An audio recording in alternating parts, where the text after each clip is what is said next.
If you've ever been paralyzed by imposter syndrome, I want to encourage you to read Ezra chapter 7.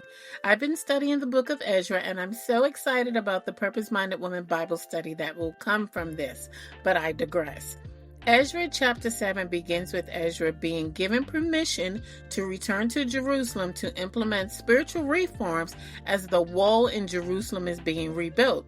The Bible says that Ezra was a priest and a skilled scribe, meaning he was an expert in all matters concerning God's commandments and statutes.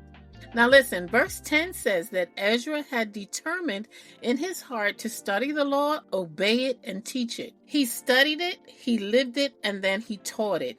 Even the king knew because, well, sometimes we don't see things in ourselves that others do. I know there have been times in my life where I felt inadequate, like I had no business teaching anyone anything. This reminded me that as I am sharing with this beautiful community, I must also keep in mind where I am on my own journey. Am I still learning or living it or withholding from sharing it? All these things play a part in how we grow through imposter syndrome. I think this 1 minute on purpose actually needs a longer lesson.